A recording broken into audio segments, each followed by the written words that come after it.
99.3 as she dissects the biggest global events and their impact on world peace. Those who are not familiar with Israel or the war itself would not know much about the group. Breaking the silence. No spin, no propaganda, just deep insights and fearless conversations on the geopolitics shaping our world. People who will call and start telling you about the Bible prophecy about America and everything. See, America is not in the Bible. There's some people who, yes, they share the ideology of, yes, we and these people, we are equal, but they can't speak up. Borderlines on Nigeria Info every Friday at 4 p.m. The world is changing. Don't just watch, understand it. Nigeria Info. Let's talk.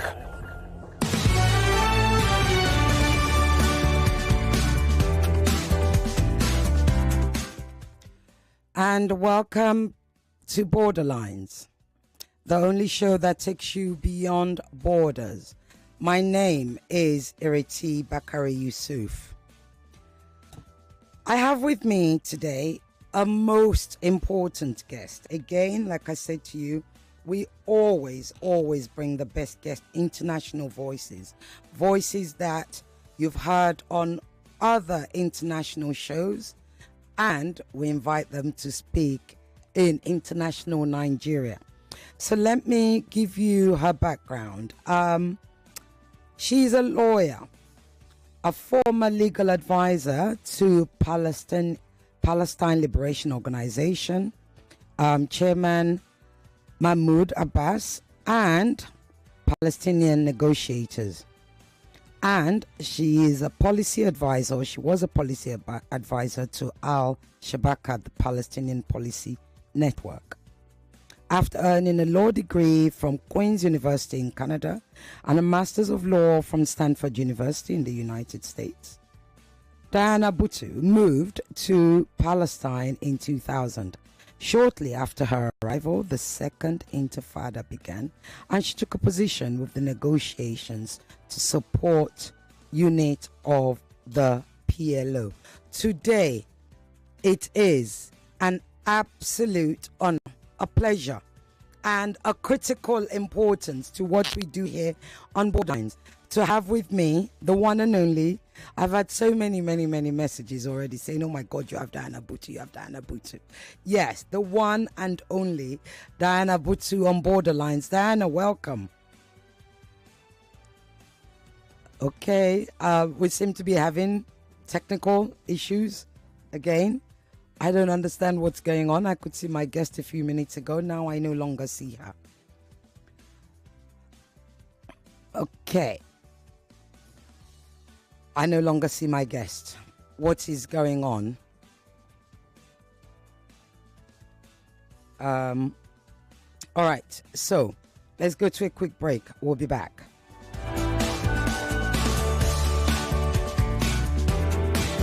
.3 Nigeria Info. Let's talk. Sorry, I'm sorry I had to step away because something noteworthy is happening. Governor Babajide Sanwo-Olu gave his assurance after President Muhammadu Buhari unveiled the Lekki Deep Sea Port. It is only in Nigeria. Okay, welcome back to Borderlines, the only show that takes you beyond borders. Like I said earlier, I'm excited. I really am excited. Apart from the fact that this is International Women's Month, and here's a woman that I've been wanting to have conversation with. And I've, like I said to you earlier, I've had so many text messages saying, oh my God, Ireti, you have Diana Buttu. Yes, we have Diana Buttu in Nigeria. Well, virtually Nigeria. Diana, welcome. Thank you. Thank you for having me. Thank you. It's our pleasure. There's so much that I want to talk to you about. Yeah, go ahead. It was really all mine. Oh, no. I was saying the pleasure is really all mine. Thank you. Well, welcome to Nigeria, albeit digitally. Thank you. So let's get straight into it because we're losing quite a lot of time and I don't want to let you go, but I know that we only get 1 hour of your time. You're so much in demand. Talk to us before we go further about talking about the United States and the role of the Western media and Western government in what's going on. You are a lawyer And one of the things that we often get, you'll have some people arguing both across the world and in Nigeria is it's not a genocide, it's a genocide. What's going on in Gaza is not a genocide. What's going on in Gaza is a genocide. I can confess I do call it a genocide, but I'm not a lawyer. So let's start with you kind of defining what is genocide and how it is defined both in international law and in relation to the killings that we've seen, over 50,000, with thousands more injured, maimed for life under the rubble in Gaza. Well, really, thank you for that excellent question. I think there's a huge misconception around what genocide is. And I think that people often think that genocide means that the complete extermination of a people. But obviously that doesn't make sense, because then we wouldn't have international laws that are aiming to stop it, and we wouldn't have international laws that are aiming to prevent it, because the only way that you'd be able to label it a genocide is after everybody has been exterminated. So it doesn't logically make sense. So what it is that if a state is putting into place the conditions that are designed to make sure that there is no ability to live, to go after the conditions of life. And there's two elements to it. The first is that you actually have to carry out the act. But the second is that there has to be an intention. And in the case of Israel, we've seen both. So on the intention side, very quickly, very soon, within hours of, in October of 2023, they declared that they were going to go after the Palestinian population. They said they're going to cut off water, fuel, electricity, and food supplies. That these are, as they put it, human animals, and that they were going to enact policies of starvation. We then went on and heard, that was from the Minister of Defense at the time. We then heard also from the Prime Minister, where he said that the Gaza Strip is going to be smaller in size and thinner in population. Now, what they have then since done is they've gone after all of the institutions and mechanisms that are designed to guarantee life. That's why the Israelis have been attacking all 36 hospitals that exist in the Gaza Strip. This is why they have been going after schools. This is why they've got after the water supply and the electricity supply. This is why they're not allowing food in.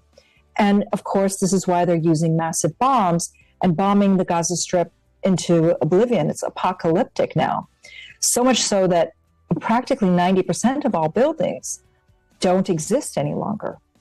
And so all of it is designed, it's become so toxic there too.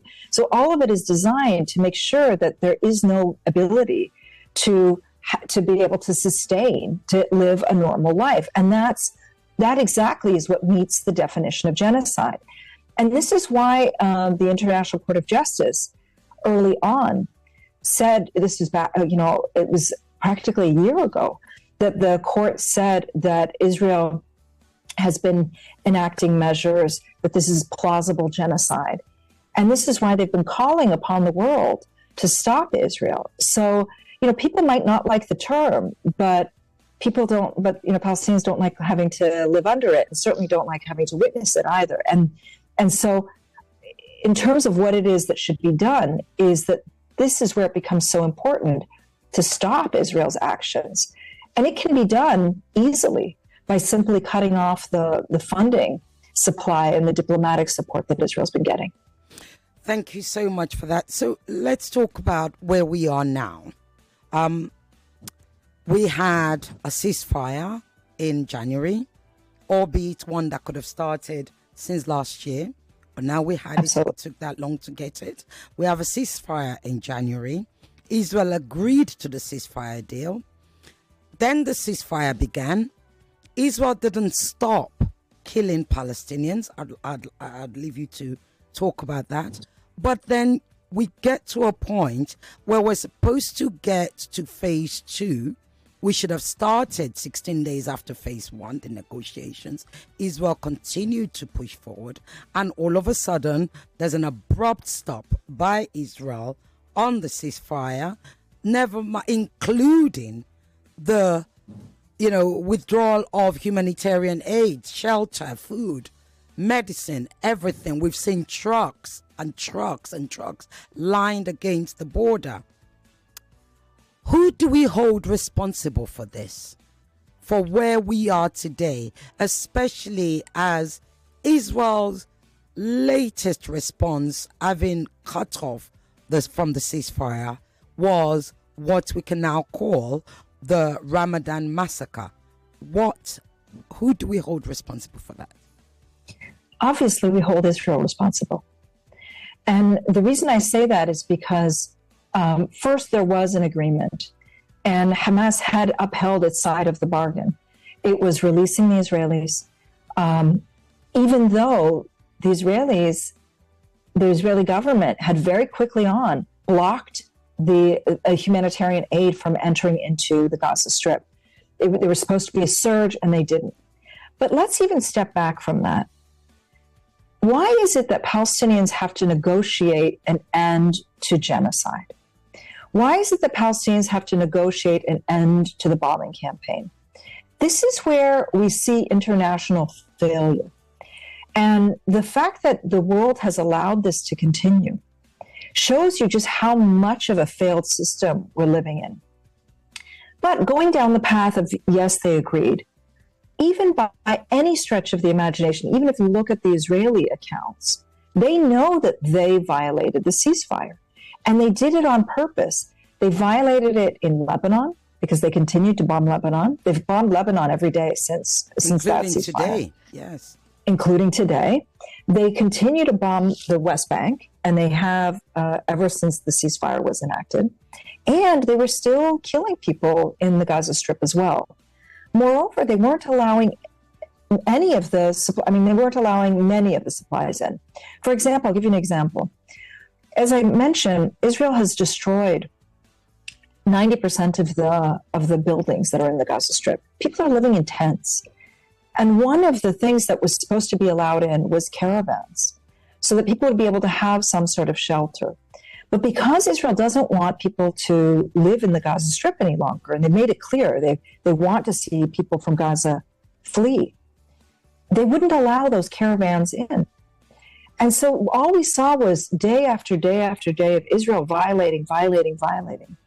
And it's important to keep in mind that this was an agreement that was backed by 3 countries, the United States, Qatar, and Egypt. Where are these countries? How come they haven't stepped in? And so it shows you that from day one, all that Israel wanted was it wanted to be able to release some of the Israelis, but it had no intention whatsoever of ever letting Palestinians live freely or to even let them recover from this genocide. That brings on 2 questions for me. Let me take the first one. You said the world, and I'm glad you mentioned Qatar and Egypt. Whilst we can hold Israel responsible primarily, and indeed the US, why are the Gulf countries so incapable, or perhaps that's not the right word, feel free to correct me. Why do they seem so accepting? I think that we're at a place now where it's not just the Gulf countries, but the entire world. We have there's a crazy man who's in the White House in the United States. And I think that the world is, in a weird way, fearing him. Like and they don't realize like he's just this, impetulant child that's on the playground that if you kind of just leave him alone, his temper tantrum will go away on its own. But they keep pandering to him. And so what we've seen in the Arab world, in the Arab world, we've seen, on the one hand, Qatar has taken in a number of Palestinians. They have been supportive. They've been mediating this agreement. But then there's been, beyond that, all that we've seen is reconstruction plans, but nothing beyond that. And it shows you just how alone Palestinians are feeling now, that even though there is palpable anger on the street, and not just in the Arab world, it's in the entire world. I mean, the fact that you and I are speaking Nigeria and Palestine shows that there's anger around the world, but yet nothing has been done. And I think that that's because of the stronghold that the United States has and the fear that this particular president is going to go crazy. What's odd is that this President Trump, he was elected on both a quote unquote peace platform and an anti-Biden platform. He's turned out to be just as much of a warmonger as Biden, and there's certainly no peace there. I mean, he's been the one agreement that he claims to have brokered fell apart within 6 weeks. Mm. But take us through this path. My cousin, who reads up on this, and we talk about it a lot, said to me, but why don't the Egyptians say to Israel, look, we're going to escort all these trucks into Gaza with our military, with our military personnel, and see what Israel does? Because will Israel then strike Egypt? That's number one. Then, of course, you have perhaps it's not a normalization, but you have a Saudi Arabia who has now committed to invest in 1.3 trillion or so into the United States economy over the 10 years. But most people don't read this. They don't read the details, right? They don't see the 10 years. They just see that it's seemingly happening now. How can we then not blame the Gulf countries for failing to actually, because Nigeria had to stand up for South Africa and then invite the rest of Africa, and then everybody else, including Palestine, everybody stood up. But if the African countries, if Nigeria had been laid back or given lip service whilst also doing the whole back route friendship thing, we wouldn't have gotten very far. So we've got to interrogate the behavior, the response, the lack of ownership and the accountability of the Gulf countries. Absolutely. And your cousin is right about if the Egyptians said, we're going to take in the aid. This is the problem, is that they signed an agreement in 1979 with Israel. And in exchange for this agreement, they got the Sinai territory back.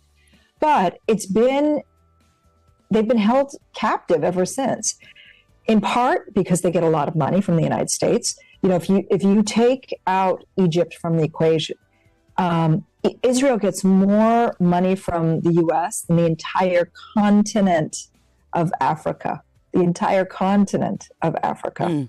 Israel gets more. The second country is Egypt. And there's a reason, is because they want to keep that peace going. So the Egyptians are not going to be bold, and the Saudis are not going to be bold. Can they? Absolutely they can. This is where I'm saying that it's been such a failure, and yet at the same time I'm so heartened because our true allies have actually been shown. I don't think it was at all coincidental that South Africa was the case that took up the country that took up the genocide case. Indeed. I don't think it's at all coincidental that we're seeing formerly colonized nations stand with Palestine, the global South stand with Palestine. I'm not at all surprised at the stance that we've seen by many of these Arab countries, but it's so profoundly disappointing. The one Arab country, and I do have to say, is Yemen. Yemen has been also standing up alongside, as I mentioned, Qatar has been doing its mediation. Yemen's the only other country that has stood alongside Palestine, as well as Lebanon in the earlier days. And it's interesting that you mentioned Yemen, which is one of the poorest countries in the world. Yep. You have this capitalism that fights with morality and soul and the boldness to say something is wrong. I think it's that clash. Wouldn't you agree? Exactly. So Yemen is, as I was saying, is the poorest country in the Arab world. It's not the poorest country. But yes, you can see that, and they've paid also a very heavy price. And yet, despite this, they continue to stand strong, and they continue to say, we will not allow ships to go through in a normal fashion while there's genocide, because a lot of the ships that are going through are carriers of weapons. Yeah.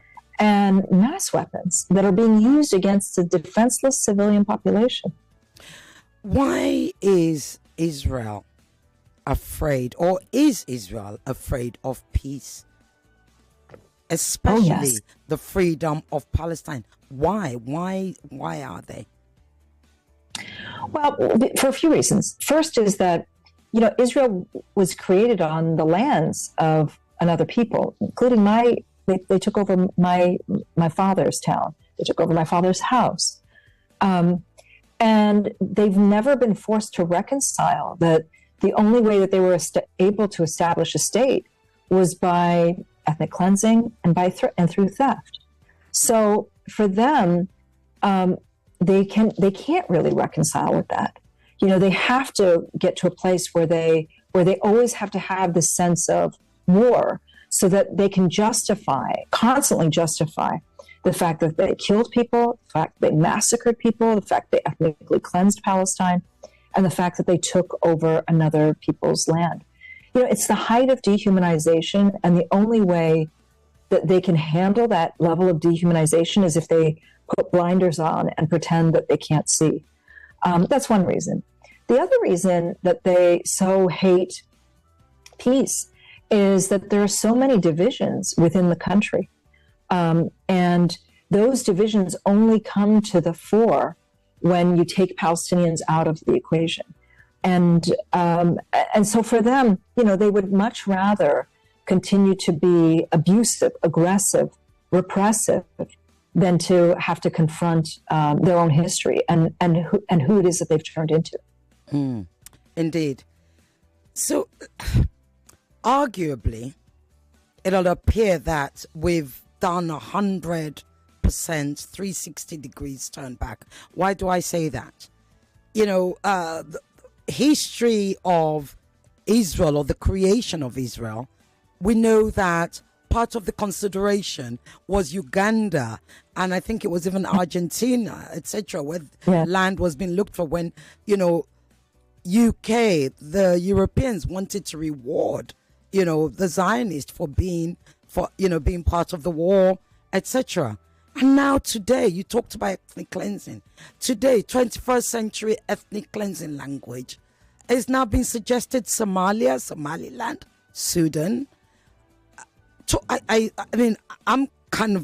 find it really quite incredible, but I'll leave you to kind of describe how truly incredulous that is. It is. So there were two things that were taking shape. One is that the British, Zionism at its core is a racist, fascist movement.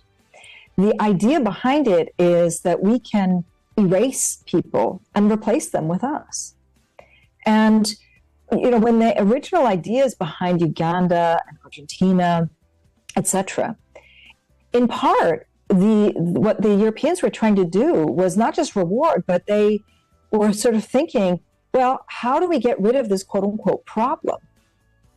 And so that in and of itself is racist, right? This idea that people are a problem, we need to get rid of them. And so the British way of thinking, of course, we get rid of a problem by by throwing it onto somebody else and making it somebody else's quote unquote problem. The British certainly didn't care for Palestinians. So it's like racism compounding racism, where we're the ones who pay the price, quite literally, with our bodies. Today, you already mentioned it, that as they're talking about ethnically cleansing Gaza, and they do it in a fashion where it's gaslighting, like, oh, Gaza's so unfit for human habitation. Well, why is it unfit? Because you bombed it to pieces, right? And so we should find another place for you. And now, as you mentioned, they're looking at places like Somalia and Sudan. And Sudan, and there's another one that Somaliland. I just skipped. Yeah. And Somalia. Yes. And again, the whole idea is we're just going to remove you from your homeland and make it somebody else's quote unquote problem. And so they never really think, well, how about the problem is that people are living in Gaza in the first place? They can go back to where they came from, which is the area that's exactly around Gaza, being Palestine before 1948. The Israelis will never think of it in those terms, but this is what we should be thinking of, is that this is the time where we should be confronting Zionism and saying these people, all they want, you know what peace looks like for them? When they can go home. When they can go home. And their homes are not in the Gaza Strip. Their homes are in the lands that Israel took in 1948. Let them go home. Yeah. Oh, and I have 3 questions just from what you've just said here. Right. So the first thing is, why is Gaza? Explain to us, educate us, enlighten us as to why Gaza is critical to the freedom, the emancipation of Palestinians. I think you touched on it briefly, but let me give you a minute or so to expand on it. Sure. So the Gaza Strip is, it's a place where it's actually one just large refugee camp. 80% of the population that live in Gaza are refugees. And where are they refugees from? From the neighboring areas, the neighboring lands that Israel took over in 1948. And so what Israel did was it took over their land and shoved these people into this tiny little strip called the Gaza Strip. It's geographically, so people understand it, it's only 40 kilometers long. And at its widest point, it's only 20 kilometers. It's the most densely inhabited place on Earth. And it's got more than 50% of them are children. And so and it's been besieged, meaning that the Israelis will not allow goods in. They don't allow goods out. They don't allow people in. They don't allow people out. I was blessed in that I was able to live in Gaza for a year and a half between 2005 and 2006, but I was one of the few ones who was able to do so. And so today, when we look at why is it such a key, is because if Israel's it was able to ethnically cleanse Palestine in 1948. If it's able to ethnically cleanse the rest of Palestine, it just shows you how this evil project is working. And I believe that we have to confront evil. I don't think that we should be giving it a pass. But, and so this is why all eyes have to be on Gaza, on Palestine, not just on Gaza, but right now on Gaza. Because if Israel succeeds in doing what they want to do in Gaza, believe me, they're going to go to the West Bank, and they've already started, and they've already made it clear that they're going to start. Because for them, they won't be satisfied until there are no Palestinians left, because they don't want to have the reminder of what they did in 1948. They want to live with the blinders on and pretend that they're a normal state, when it's not a normal state. The other element to it is that I think we've seen the worst of humanity in Gaza. The type of weaponry, the use of technology, the AI to go after people. I just think that we've seen just the worst of everything. And then, of course, with the protests that happen around the world, the best of everything. But this is why I think we united, we won't be defeated, and we have to continue to push back against this. Indeed. And mentioning or talking about the West Bank, it's a good segue to my next question. Often you get many people, they will be condemning apartheid. Whilst apartheid is condemnable, isn't it time we start talking about the colonization of land? Isn't it? Because I think that's perhaps totally more uncomfortable, because even, sort of liberal supporters, Americans, and, indeed Jewish supporters, there's a point where we have to ask, are you willing, you support Palestine, what then are you willing to do with that land that you're on? Should it be shown to you that it belonged to another family who would like to move back there? I think you're absolutely right. I'm glad that people are understanding that Israel's an apartheid regime, and that's important, but it's beyond that. It's a regime that aims to erase Palestinians. And they do this by taking over land. They do this by demolishing homes. They do this by killing people. They do this by having an imprisonment, mass incarceration system. And I think that the word apartheid is applicable, and it does encompass all of these elements, but I don't think that people truly understand that Israel isn't just about a discriminatory system. It genuinely aims to get rid of Palestinians. And the only way to push back against that is to force people to understand what Israel's all about and to demand land back, to demand that we are able to go back to our homes, and to demand that that we be able to live freely in our homeland. Indeed. Palestinian bodies are, without a doubt, more violatable. They are violated all the time. Palestine as a country, and I will call it a country, we can't keep running away from the fact that it is a country, even though they keep telling us that, it doesn't exist. Palestine as a country is devalued. The Palestinian value, culture, existence is constantly demeaned. How does that land on you as a Palestinian? I was thinking about this last night because of a kind of a personal story, which I'll share. When you look at the number of Palestinians who have been killed and the way in which they've been killed, and then you look at the number of Palestinians who've been imprisoned and the ways in which that they have been imprisoned and oftentimes thrown in jail without charge, without trial, including some friends of mine. This is why I was recalling this.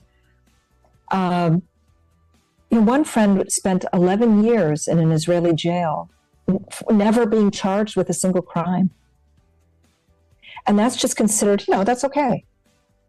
And just the other day, I was looking at the statistics. Israel still continues to hold on to 676 dead bodies that we know of. Some of these people died in prison. Some of them were killed. But all of them have families who want to bury them. And the ideology, the thinking behind it is that we need to control them not only in life, but we need to control them in death. Yeah. Not just in life, but in death. And that's how it weighs on you as a Palestinian. You're always, they're controlling they're controlling your feelings, your emotions, whether you can be happy, whether you can be sad. The fact they control your mourning. So for Israel, our bodies are just objects of control. Objects that they can get rid of when they want to. Objects that they can throw in prison. Time doesn't mean anything to us in their thinking. Objects that can be held onto without ever getting a proper burial. And so it's that we're always objects, and we're objects that are standing in the way of a full and complete ethnic cleansing process. And because we refuse to submit, because we dare stay alive, because we dare speak up, we are the objects of their ire, of their wrath. Indeed. During the exchange, and I'm glad you said that because I did have that on my questions earlier, and you've brought me back to it. When we saw the exchange, part of the ceasefire was, Hamas was to return dead bodies of Israeli hostages. Not once did we see the return of, dead Palestinians. Not once. Somebody who admittedly is underread is the best way I can put it, said, why is Hamas why doesn't Hamas ever release why is Hamas releasing dead bodies? Where are the live bodies? And I did say, shouldn't the question is, why doesn't Israel release any dead Palestinian bodies. Talk to us about that, because most people actually are not aware that that is part of international law, you know, and it never happens the other way around. So, you know, the Israelis did release some dead bodies, but I'm going to tell you how they were released, the conditions under which they were released. So when Hamas handed over the bodies, there was a ceremony. They put them in a casket, and there was a whole handing over ceremony to the Red Cross. Do you know what they did for us? They piled up dead bodies in like a blue shroud. They put them in the back of a truck, and they opened up the back of the truck and dumped the bodies onto the ground. Wow. There were 512 dead bodies. Most of them were so decomposed that the only way that their family knew that it was their loved one was through an article of clothing or through a mole, if there was anything that remained at all. They were so badly decomposed. And yet nobody talked about that. We heard endlessly about the Israeli bodies, but we didn't hear anybody talk about the Palestinian bodies. And they're still holding on to what we know of as 676. There are probably hundreds more that we don't know of, because Israel's never given a proper accounting. They've never told us who it is that they're holding on to. In fact, there are 4 sites, up to 6, 4 that we know of, grave sites that are in the West Bank that are mass graves, where the people who are put in these mass graves we call them the cemetery of numbers, because people are just thrown in there. We know that in Haifa, just south of where I live, in a place called Tantur, just south of where I lived in Haifa, that there is a mass grave on the beach, which has been turned into a parking lot. Yeah. And so the ways in which the Israelis are constantly, again, treating our bodies as objects. We're just these objects that are standing in their way. Wow. Okay, 0201-277-0993.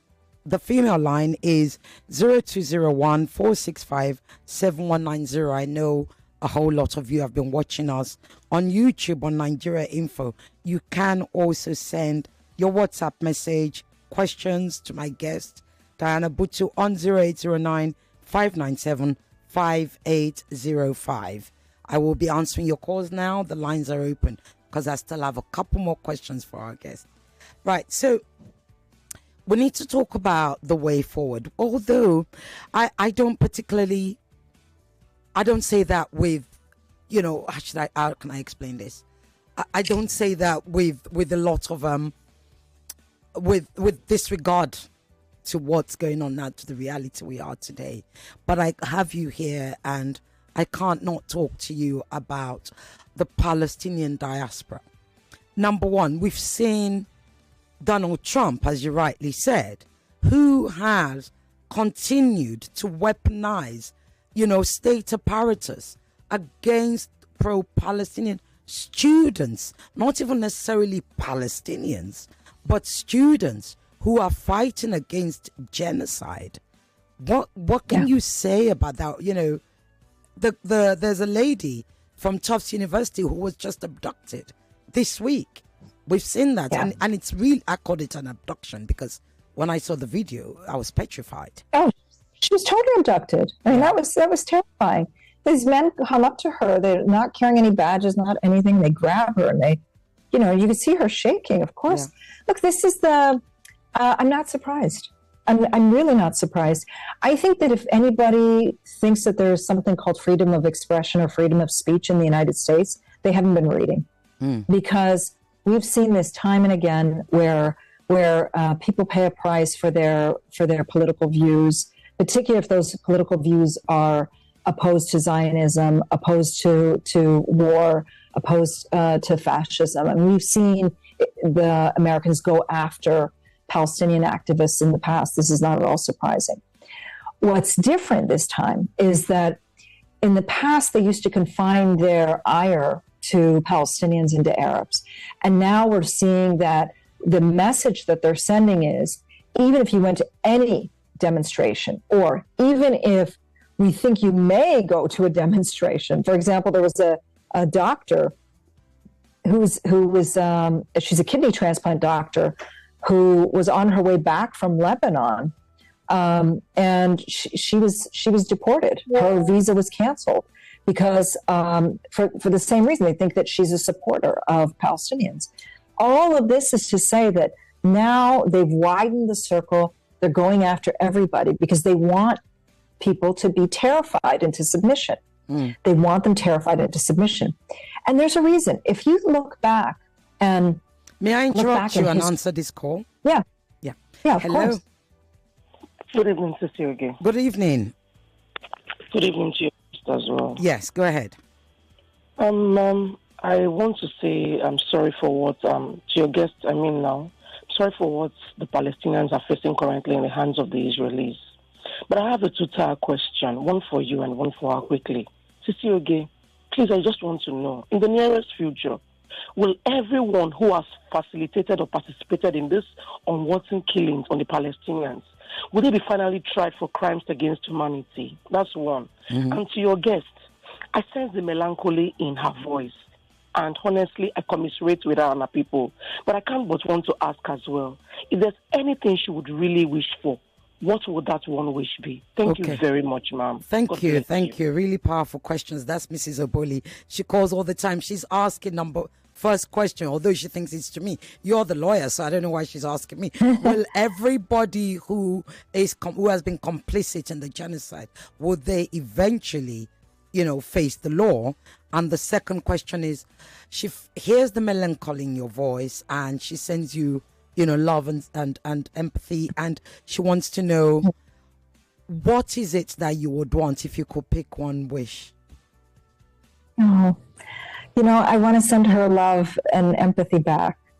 And my one wish is for everybody to live in freedom and happiness, and to be living in a way that for others what we demand for ourselves. That's what my dream would be. Okay, let me answer. As for holding others accountable, I can only pray. I can only pray. The reason that we've gotten to this point is that nobody's been held to account. Thank you. Hello. Hello. Good evening. How are you? Good evening, Titilokwe. I'm very well, thank you. Go ahead, please. Thank you.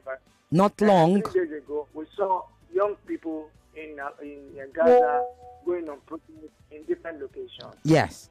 No, in northern Gaza, not in different locations. It was in northern Gaza. Yeah. No, just about one or two places. Although the volume was not so much, but it was very unique. And the last time there was such protest was in 2017. Does that mean that people there naturally don't want Hamas again?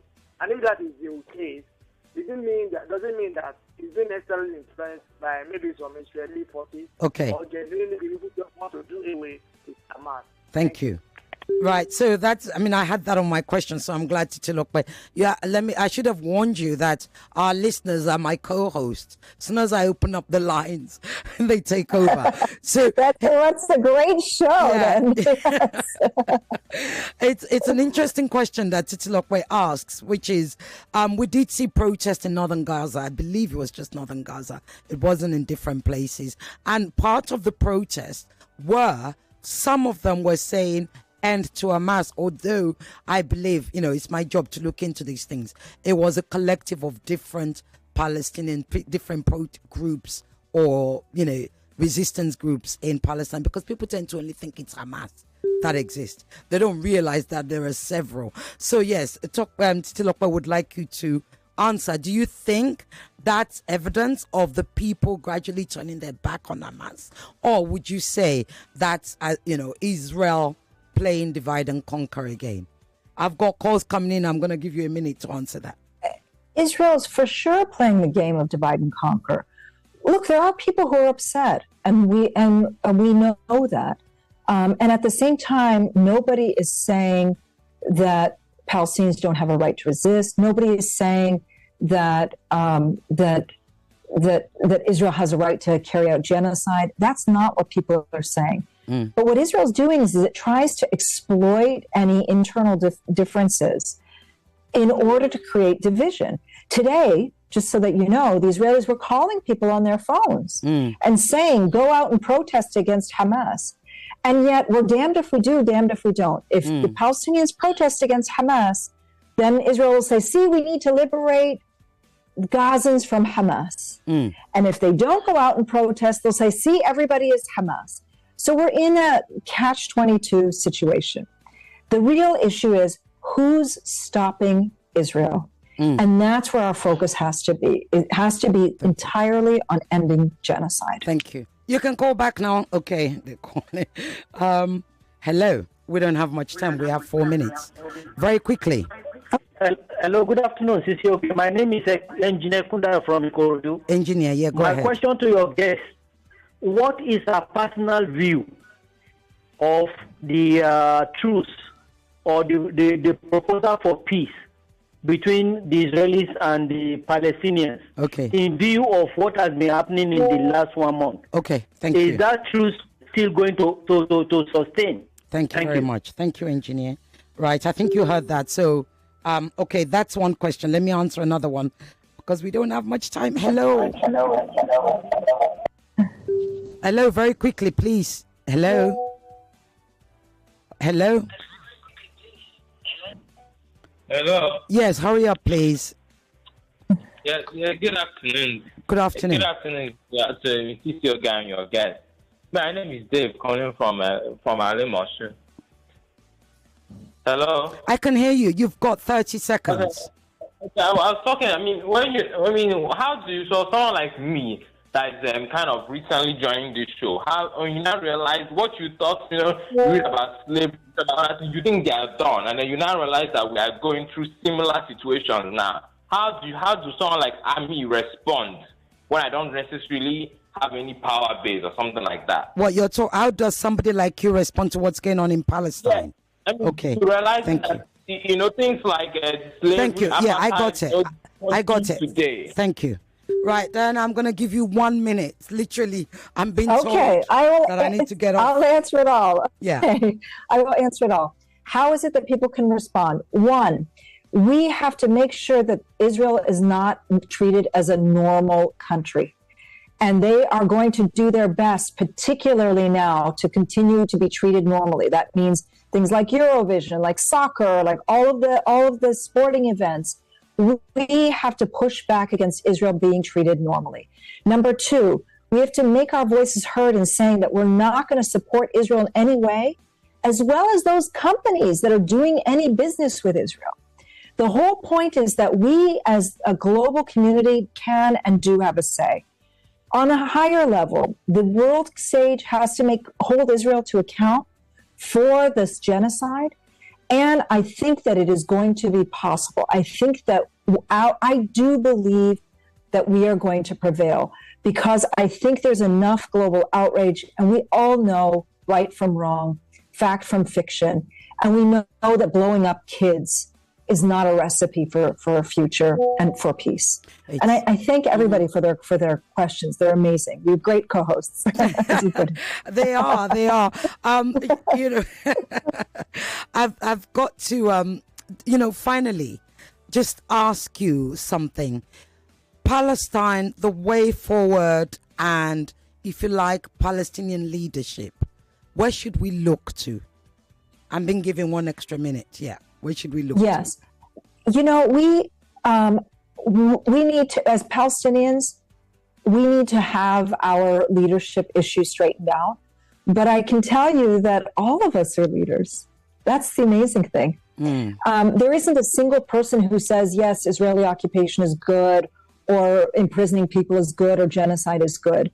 It's going to take some time for us to elect a new leader because this man has been in office for far too long. But he's not the person who should be holding us back. We should be moving ahead and moving forward. And I am looking for people that some of them are already leaders. They're just being held in an Israeli prison. Thank you so much, Diana Buttu. It's been an absolute pleasure. Absolute pleasure to converse with you. The pleasure's all mine. Thank you. God bless. Have a fabulous weekend. You too.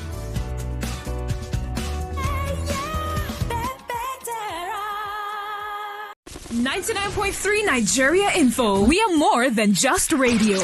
Subscribe to our YouTube channel at Nigeria Info FM. Check us out on Facebook at Nigeria Info 99.3. Follow us on Twitter at Nigeria Info FM and on Instagram at Nigeria Info FM Lagos for live updates as it happens. 99.3 Nigeria Info. Let's talk.